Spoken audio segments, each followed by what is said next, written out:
Hello student, कैसे हैं आप सब। एक बार पुनः शिव कोचिंग क्लासेस पर स्वागत है। उम्मीद करता हूं आप सब अच्छे होंगे, बेहतर होंगे। और आज के इस लेक्चर में आपको समझाने वाला हूं सीसा संचायक सेल। सीसा संचायक सेल किस प्रकार से कार्य करता है, इसमें किस प्रकार से आवेशन और निरावेशन की क्रिया होती है, किस प्रकार से एनर्जी आपको देता है, इस पर मैं कंप्लीट रिएक्शन के साथ यहां पर आपको समझाऊंगा। आप बिल्कुल निश्चिंत रहें, बेहतर रूप से आप लिख लेना। यदि आपको लिखना है, मैं जितना समझाऊंगा उतना आप लिख देना। देखो क्या होता है कि यदि आपके एग्जाम में आ गया सीसा संचायक सेल, तो फिर आपको लिखना है, बहुत ज्यादा दिक्कत हो रही है। तो एक काम करो ना, 2-3 बार इसको आप देखो। 2-3 बार यदि इस वीडियो को आप देखोगे तो ऑलरेडी आपको वो शब्द याद हो जाएंगे जो एग्जाम में लिखना रहेगा। सिंपल है, पूरा जो आपका रिएक्शन है वो यहां पे कराई देंगे। अब ये जो सीसा संचायक सेल है, किस प्रकार का सेल है, तो सेल को मैंने बताया था इसके पहले, सेल 2 प्रकार होते हैं। एक तो प्राथमिक सेल, एक द्वितीयक सेल, यानी प्राइमरी एंड सेकेंडरी। प्राथमिक सेल यानी प्राइमरी सेल किसे कहेंगे, जिसका हम एक बार उपयोग करके फेंक देते हैं। जैसे आपके घर में दीवार पे घड़ी लगी होगी, उसके पीछे एक छोटा सा सेल लगा रहता है, उसे यूज करके 6 महीने बाद उसे फेंक दिया जाता है और फिर दूसरा सेल लगा लेते हैं। आप अपने हाथ में घड़ी पहनते हैं, छोटा सा घड़ी होता है और छोटे से घड़ी में एक छोटा सा सेल लगा होता है। 4 से 5 महीने बाद, या साल भर बाद, 2 साल बाद वो सेल जो है आपका काम करना बंद कर देता है, दूसरा सेल लगवाते हैं। तो जिन सेलों का हम एक बार प्रयोग करते हैं और उसे फेंक देते हैं, यानी उनका हम आवेशन फिर से नहीं कर पाते, निरावेशन की क्रिया होती है, एनर्जी देते हैं बेचारे और फिर से उनको हम उत्तेजित नहीं कर पाते। यानी एक बार उपयोग में उन्हें लाते हैं और उनका फिर हम क्या कर देते हैं, निष्क्रिय कर देते हैं, फेंक देते हैं, कोई काम का नहीं रहता है। उसे हम कहते हैं प्राथमिक सेल। छोटे छोटे वाहनों में, जैसे मतलब खिलौने में प्रयोग किया जाता है। लेकिन जब हमारा आ जाता है द्वितीयक सेल, तो द्वितीयक सेल भाई इतना महत्वपूर्ण है कि इसको जितना चाहो उतना मार पीट लो और फिर से इसका उपयोग कर लो, फिर मार लो, कोई दिक्कत नहीं है। जैसे कुछ दोस्त ऐसे होते हैं, एक बार यदि मार दिए ना, जिंदगी में दोबारा बोलेंगे नहीं, वो प्राथमिक सेल के अंतर्गत आ गए। और कुछ दोस्त ऐसे हैं कि एक बार हाथ चला भी दिए लेकिन वो मुस्कुराते हुए फिर से आपके पास आएंगे। तो वैसे ही भैया हमारा जो सीसा संचायक सेल है, द्वितीयक सेल का उदाहरण है। द्वितीयक सेल क्या होता है, एक उत्क्रमणीय सेल है। इसमें यदि हम उसका एक बार प्रयोग कर लेते हैं तो वो एनर्जी तो दे देता है, लेकिन फिर से यदि विद्युत धारा प्रवाहित करके उसको हम आवेशन कर देते हैं तो फिर से वो क्या करता है, कलेक्ट कर लेता है एनर्जी और फिर से वो एनर्जी देता है।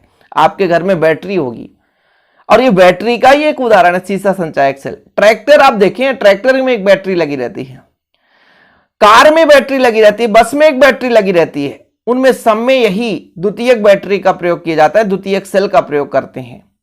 अब ये जो बैटरी कब कहला जाता है, जिसे हम सीसा संचायक सेल कहते हैं, वास्तव में ये सेल का ही रूप है, द्वितीयक सेल का ही रूप, लेकिन एक्चुअल में बैटरी होता है।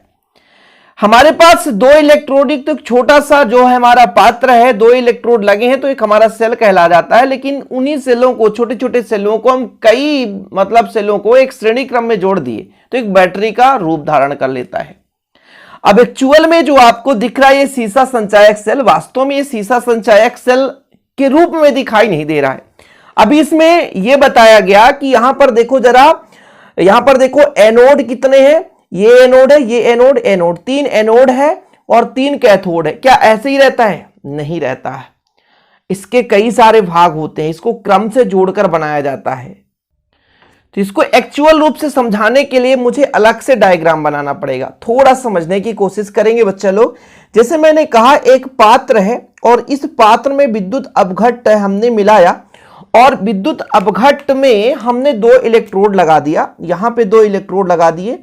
एक हमारा मान लीजिए चलते हैं, एक एनोड है, क्या है, एनोड है, और दूसरा कैथोड है।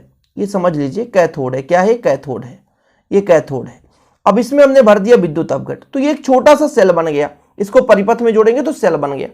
अब होता क्या है, हमें क्या बनाना है, हमें बनाना है एक बैटरी। समझ रहे हैं, सेल से बनाना है बैटरी। तो क्या करेंगे, कई छोटे छोटे सेलों को, एक हमारा और सेल बन गया, एक हमारा और सेल बन गया, एक हमारा और सेल बन गया, कई सेल हैं। अब इनमें सब में कैथोड और एनोड है, सही बात है। ये आपका एनोड हो गया, मान लीजिए, ये आपका कैथोड हो गया, ये आपका इसमें भी एनोड हो गया, ये यहाँ पे कैथोड हो गया, फिर ये एनोड हो गया, ये कैथोड हो गया। समझने की कोशिश करेंगे, इनमें विलयन भरा है, मैं सिर्फ समझाने की कोशिश कर रहा हूं इसको किस क्रम से जोड़ेंगे। अब श्रेणी क्रम का मतलब ये है कि इसका जो हमारा ये कैथोड है इसके एनोड से, इसका कैथोड है इसके एनोड से, इसका कैथोड है इसके एनोड से, और यहां से एक वायर निकल गया और एक वायर यहां से निकल गया। तो ये मान लीजिए प्लस है यदि एनोड में, हालांकि यहां पे माइनस होता है क्योंकि ऑक्सीकरण होता है इलेक्ट्रॉन, और ये हमारा प्लस हो गया। तो फिर यहां से एक वायर निकाल दिए, एक वायर यहां से निकाल दिए, तो हमारा बन जाता है बैटरी। क्या बन जाता है? बैटरी। तो इस क्रम में जोड़े जाते हैं। अब इसमें भाई साहब बोले सर एक ही विलयन में सब कुछ भर दिया आपने, दिक्कत हो गई। अरे सब में पार्टीशन होता है। यहां पे जैसे 2 इलेक्ट्रोड का एक छोटा सा सेल, तो यहां से पार्टीशन होगा, यहां से एक छोटा सा पार्टीशन होगा। तो देखो जरा, यहां पे 3 सेल हैं, 6 इलेक्ट्रोड है मतलब 3 सेल हैं। अब एक सेल का जो वोल्टेज होता है मतलब कितना वोल्ट धारा बहती है, तो 2 वोल्ट। तो यहां पर 3 सेल होंगे, पक्का समझ रहे हो?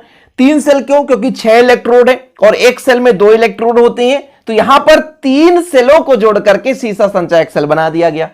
अब सीसा संचायक सेल क्यों बनाते हैं? क्योंकि लेड का प्रयोग करते हैं, सीसा का यहां पर प्रयोग होता है, सिंपल सा, इसलिए हम इसे सीसा संचायक सेल कहते हैं। तो छोटे छोटे यहां पे 3 सेल हैं, उन्हें जोड़ दिया गया। अब यहां से यदि आपसे पूछा जाए कि कुल कितना वोल्ट यहां से विद्युत धारा मिलेगी इस बैटरी से, तो प्यारे बच्चों ध्यान रखिएगा, जितने सेल होंगे, जैसे यहां पे आपके 3 सेल हैं, तो 3 दूना 6, एक सेल से 2 वोल्ट। तो यदि 3 सेल हैं तो इस बैटरी से कुल धारा 3 दूना 6 वोल्ट। यदि इसी प्रकार से श्रेणी क्रम में 6 सेल जोड़ देते तो जो वोल्टेज है वो 6 दूना 12 वोल्ट प्राप्त होता। याद कर लीजिए, इस तरीके से समझ रहे हैं। तो जब भी हम बैटरी बनाते हैं तो सेलों को एक श्रेणी क्रम में जोड़ देते हैं, और ये जो आपको बैटरी दिख रहा है श्रेणी क्रम में ही है। इसमें ये बताया गया है, इसमें मत समझना कि सर यहाँ पे एनोड को एनोड से जोड़ा है, एनोड को एनोड से जोड़ा है, कैथोड को कैथोड से जोड़ा है, कैथोड को, ऐसा नहीं है। इसमें हम दर्शाया रहे हैं कि ये जो है ये भाई ये तीनों एनोड है, और ये आपका भाई ये सॉरी ये और ये आपका कैथोड है। यहां पर हम बताया रहे हैं कि ये 3 एनोड और 3 कैथोड है। कंफ्यूजन क्रिएट हो जाता है माइंड में कि सर ये कैसे जुड़ा है, और आप तो गलत जोड़कर बता रहे हो। यही तो कंफ्यूजन दूर करने के लिए यहां पर आप मेरे वीडियो को देखने आए हैं। ध्यान से समझिए, थोड़ा सा मैं क्लियर कर दूंगा भाई साहब। क्या है, थोड़ा सा टाइम तो लग रहा है ना, मजा भी आएगा, चिंता ना करो। तो इतना तो समझ गए भाई साहब कि ये जो सेल का संयोजन है, एक सेल से 2 वोल्ट, तो जितने सेल जोड़ दोगे बैटरी से उसका दुगना क्या हो जाएगा। 6 सेल जोड़ दिए तो बैटरी से कितना वोल्ट मिल रहा है? 12 वोल्ट मिल रहा है। यदि 12 बैटरी सेल जोड़ दी है तो 12 दूना 24 वोल्ट मिल रहा है। ये क्लियर है। अब हम इसको क्या करते हैं, बनाने के लिए छोटे छोटे सेलों को श्रेणी क्रम में जोड़ देते हैं, और प्रत्येक सेल का वोल्टेज जो है 2 वोल्ट विद्युत धारा। तो भाई बैटरी का जो आपस में जोड़ने के बाद जो धारा मिलती है, तो उसे यदि 3 सेल हैं तो आप मान लीजिए 3 सेल यहां पर, तो 12 3 दूना 6 वोल्ट का विद्युत धारा प्रवाहित होता है। अब इसे बनाया कैसे जाता है, यह चीज भी समझना है, कैसे बनाया जाता है। जैसे किसी एक सेल को, इसमें कितने सेल हमने बता दिया? 3 सेल है सर। एक सेल बनाओ सर और उसको समझाओ। तो इसको समझने के लिए एक हम सेल बनाते हैं, क्योंकि यहां पे कई सेल भाई बनाया गया तभी तो एक हमारा बैटरी बन गया है। तो हम एक सेल का निर्माण करते हैं। ये हमारा एक सेल है। अब इस सेल में क्या है कि भाई एक कैथोड और एक एनोड होगा। इसको बनाने के लिए करते क्या है, सबसे पहले तो इसमें जो एनोड या कैथोड होता है, तो ये ऐसे ही नहीं होता कि एक क्षण ले लेते हैं डायरेक्ट लेड का क्षण, ऐसा नहीं होता। ये जाली होता है। ये जाली किसका होता है? ये मिश्र धातु का जाली होता है। ये किस प्रकार से मिश्र धातु का होता है सर? मैं अभी बताता हूं। ये 2 जाली हो गए, ये मिश्र धातु का जाली। ये किसका मिश्र धातु? यानी पीबी लेड और एसबी, इन दोनों तत्वों से बना जो मिश्र धातु है इसकी जाली है। इसके बाद इन जालियों में एक में जो आपका है वो लेड का लेप लगा रहता है, लेड यानी पीबी का लेप होता है, और एक में जो लेप होता है यानी इस महीन चूर्ण का जो लेप होगा इसमें जो भरा रहेगा वो PbO2 है। क्या है? PbO2 है, लेड ऑक्साइड है। तो इस प्रकार से हम बनाते हैं। 2 हमने जाली लिया भाई साहब। अब ये जो हमारा है एनोड है, एनोड ऋणात्मक काम करेगा यहां पर। ये जो है हमारा कैथोड है। इसमें जो विद्युत अपघट्ट का प्रयोग किया जाता है ना, वो हमारा H2SO4 है। वो किस प्रकार का है? H2SO4। इसमें जो विद्युत अपघट्ट है H2SO4 है। क्या है भाई साहब? H2SO4। थोड़ा समझने की कोशिश करें, इसको बनाया कैसे जाता है। तो जैसे हम बात कर रहे हैं कि जो हमारा सीसा संचायक सेल है, इसमें हम कई सारे सेलों को श्रेणी क्रम में जोड़कर बनाए हैं। जैसे यहाँ पर 3 सेल हमने जोड़ा, आपको बताया भाई 6 इलेक्ट्रोड है, मतलब 3 सेल हैं। अब इसमें इलेक्ट्रोड क्या होता है, इलेक्ट्रोड कैसे बनाते हैं, तो एक आपका होता है भाई एनोड, एक कैथोड। तो जो हमारा एनोड या कैथोड है, दोनों भाई साहब पीबी, यानी जो हमारा पीबी और एसबी, इन दोनों के मिश्र धातु से बनी एक जाली होती है। एक में हमारा लेड होता है और एक में हमारा PbO2 होता है। दो ही चीज होता है क्या, एक में हमारा लेड होता है, एक में हमारा लेड का ऑक्साइड होता है। ये दोनों इसमें लेपित रहते हैं या भरे रहते हैं इस जाली में, सिंपल सा ऐसा। और विद्युत अपघट्ट के रूप में H2SO4 का प्रयोग किया जाता है, ये चीज है, ठीक है। अब इसमें क्या होता है, एक तो आवेशन की क्रिया होती है और एक निरावेशन। आवेशन का मतलब क्या होता है, आवेशन का मतलब ये जब बैटरी एनर्जी दे रहा होता है तो अंदर का चार्ज क्या होगा, कम होगा, समझ रहे हैं ना। डिस्चार्जिंग जिसे बोलते हैं, डिस्चार्ज, निरावेशन डिस्चार्ज, और आवेशन मतलब चार्ज। जब आप बैटरी को चार्ज कर रहे होते हैं तो आवेशन की क्रिया कहलाती है, और जब वहां से आप खुद एनर्जी ले रहे हैं तो वो डिस्चार्ज कहलाता है। तो ये क्लियर हो गया कि किस प्रकार से एक सेल किस प्रकार से बना होता है। एक पात्र होता है, समझ रहे हैं, उसमें 2 इलेक्ट्रोड लगे रहते हैं। तो इन इलेक्ट्रोडों को बनाने के लिए हम क्या करते हैं, जो लेड संचयी सेल, सीसा संचायक सेल, तो शीशे का ही यहां पर, और एसबी मिश्र धातु का जाली होता है। एक में शीशे का चूर्ण और एक में PbO2 का चूर्ण भर दिया जाता है। समझ रहे हो इतना, ठीक है। यदि दिक्कत होगी, आप नहीं लिख पाओगे तो आप बता देना भाई साहब, मैं लिख के टेलीग्राम में पोस्ट कर दूंगा। इसका पूरा लिख कर मैकेनिज्म मैं टेलीग्राम में पोस्ट कर दूंगा। लेकिन अब यहां पे जो क्रिया विधि है वो कैसे होता है, सबसे महत्वपूर्ण तो यही चीज है। जैसे आपने कहा कि भाई साहब जो हमारा एनोड है वो तो लेड का बन चुका है, किसका बन चुका है, लेड है। और हमारा जो कैथोड है लेड ऑक्साइड, अभी हमने बताया, मतलब जितने भी यहां पे इलेक्ट्रोड लगे हैं वो एक एसबी और पीबी दोनों के मिश्र धातु की जाली हैं। और इनमें जो एनोड बनाया गया उसमें लेड भरा है, लेड का लेपन है। और जो आपको कैथोड मिल रहा है वो PbO2 से युक्त है, यानी PbO2 है उसमें। अब जैसे ही इसमें विद्युत धारा मतलब ली जाती है, इससे या विद्युत धारा दी जाती है, तो 2 क्रियाएं होती है, एक तो आवेशन की क्रिया और एक निरावेशन की क्रिया। तो पहला हम पढ़ेंगे निरावेशन। जैसे ही बैटरी को जोड़ते हैं तो बैटरी से क्या होता है, धारा मिलने लगता है। तो जो पहला क्रिया होता है निरावेशन होता है। क्या होता है, निरावेशन। ये कैसे होता है मैं आपको समझाऊंगा। निरावेशन देखिए, जैसे हम यहां से क्या करते हैं, 2 वायर होता है, अर्थ एक फ्रस होता है ना, यहां से हम किसी बल्ब के साथ जोड़ देते हैं तो यहां से जो है रासायनिक ऊर्जा को विद्युत ऊर्जा बदलना शुरू कर देता है। तो इसमें एक विद्युत अपघटन होता है सबसे पहले। वो विद्युत अपघटन कौन सा है, विद्युत अपघटन कौन सा है, ये चीज समझना बहुत जरूरी है। जो आपका H2SO4 है वो टूटेगा बच्चा लोग 2H पॉजिटिव में और SO4 2 निगेटिव में, 2H पॉजिटिव में और SO4 2 निगेटिव में। ये चीज तो क्लियर है, ये ऐसा हो रहा है। अब यहां पर देखो जरा, ये जो आपका लेड युक्त है एनोड, एक छोटा सा सेल में बना दूं भाई, यहां पे एक छोटा सा सेल बना देता हूं। यहां पे एक एनोड है ना, क्या है, एनोड है। और यहां पे जो आपका क्या है, कैथोड है। क्या है, कैथोड है। क्लियर है, समझ रहे हो। अब इस एनोड में है पीबी, क्या है, पीबी। और पीबी यदि हम देखें तो पीबी के पास क्षमता है इलेक्ट्रॉन त्यागने की, तो 2 इलेक्ट्रॉन ये त्याग दिया। अब ये धन बन गया। अब इस धन के पास यहां पे हमारा SO4 2 नेगेटिव है, किसके पास जाएगा, पीबी के पास जाएगा। क्यों जाएगा, क्योंकि पीबी में इलेक्ट्रॉन त्यागने की क्षमता है और किसी से क्रिया करने की क्षमता है, समझ रहे हैं। इसलिए एनोड पर कैसे क्रिया होगी, एनोड पर हमारे पास पीबी है, इसमें इलेक्ट्रॉन त्यागने की क्षमता है और किसी निगेटिव चीजों को जोड़ने की क्षमता है। तो ये सॉलिड स्टेट में है पहले, इसके पास इलेक्ट्रॉन त्यागने की क्षमता है, इसके पास आता है SO4 2 नेगेटिव, बेचारा निगेटिव है। और यदि मैं कह दूं एक्वस फॉर्म में है, आयन है, तो वास्तव में आप कहोगे एक्वस फॉर्म में है। तो देखो क्या होगा, पीबी जो है SO4 से भाई क्रिया करके PbSO4 बना लेगा। अब ये जो हमारा सॉलिड स्टेट में हो गया। हमने क्या कहा कि जब PbSO4 से क्रिया करेगा तो पीबी के पास भाई साहब इलेक्ट्रॉन पूर्ण है, SO4 के पास 2 एक्स्ट्रा है। तो चाहे आप कहो पीबी त्यागा तब इससे क्रिया किया, तो 2 इलेक्ट्रॉन इन्होंने क्या कर दिया, त्याग दिया। पहले पीबी त्यागेगा, अपना इलेक्ट्रॉन कहीं देगा, तब वो इसको जोड़ेगा, क्योंकि इसके पास 2 इलेक्ट्रॉन अधिक है। ऑलरेडी ये 2 इलेक्ट्रॉन कहीं से लेकर आ रहा है, पीबी के पास भी फुलफिल है तो पहले इलेक्ट्रॉन त्याग दिया, और जब इलेक्ट्रॉन त्याग हुआ वहां पे तो वहां पर हो गई भाई ऑक्सीकरण, और ऑक्सीकरण इलेक्ट्रॉन की अधिकता इसलिए माइनस चार्ज, और माइनस चार्ज है भाई साहब, और ऑक्सीकरण जहां पे होता है उसे कहते हैं एनोड। क्या बोलते हैं? एनोड। क्या बोलते हैं? एनोड। समझ रहे हैं?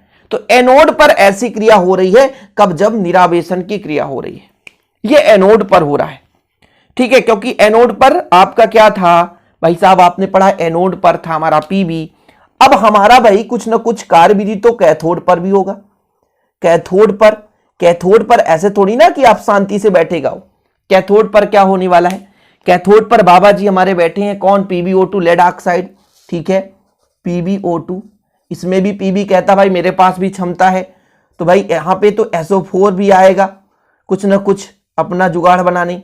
और जब ऑक्सीजन PbO2 टूटेगा तो पीबी जो है पॉजिटिव बनाएगा तो निगेटिव को खींचेगा, और O2 जो है वो निगेटिव बनेगा तो पॉजिटिव को खींचेगा, मतलब हाइड्रोजन को भी खींच रहा है, जितना जरूरत पड़ेगा ले लेंगे। और भाई साहब इलेक्ट्रॉन की कमी होगी, इलेक्ट्रॉन ये ग्रहण करेगा। क्यों इलेक्ट्रॉन ग्रहण करेगा? ठीक है, मैं आगे समझाऊंगा, चिंता नहीं करें आप लोग। जब ये क्रिया विधि होता है बच्चा लोग, तो होता क्या है, जो पीबी है वो SO4 से क्रिया करके PbSO4 बनाता है। क्या बनाता है? PbSO4। ठीक है, अब H को चाहिए भैया, इलेक्ट्रॉन की कमी है, तो H जो है ऑक्सीजन से क्रिया करके H2O बनाता है। देखो जरा, 2 हाइड्रोजन है, यहां पे 2 ऑक्सीजन है, तो 2 ऑक्सीजन, तो ऑक्सीजन को यहां पे 2 बनाने के लिए 2 का मल्टीप्लाई कर दे, तो हाइड्रोजन कितने हो गए? 2 2 4, तो 4 का मल्टीप्लाई यहां कर दें। जहां भी आयन हो ना बच्चा लोग, तो वहां एक्वस फॉर्म लिख सकते हो। क्या? Aqueous form, aqueous. और ये जो हमारा सॉलिड है, ये भी हमारा क्या बन गया? सॉलिड है। सिंपल है, ऐसा समझो, एक्वस फॉर्म हो गया। समझ रहे हैं? ये एक्वस फॉर्म है, ये इलेक्ट्रॉन ग्रहण कर लिया। इलेक्ट्रॉन क्या करता है? ग्रहण करता है। हाइड्रोजन को 4 इलेक्ट्रॉन की कमी है, तो 2 इलेक्ट्रॉन तो यहां ऑक्सीजन से ले लेगा भाई साहब, इसके पास भी इलेक्ट्रॉन की अधिकता है, तो पीबी जो है 2 इलेक्ट्रॉन त्यागेगा। सिंपल है भाई साहब। देखो जरा, मैं यहां पे समझाना चाहता हूं, जैसे हमारा पीबी है, ये 2 इलेक्ट्रॉन त्यागता है, सही है कि नहीं?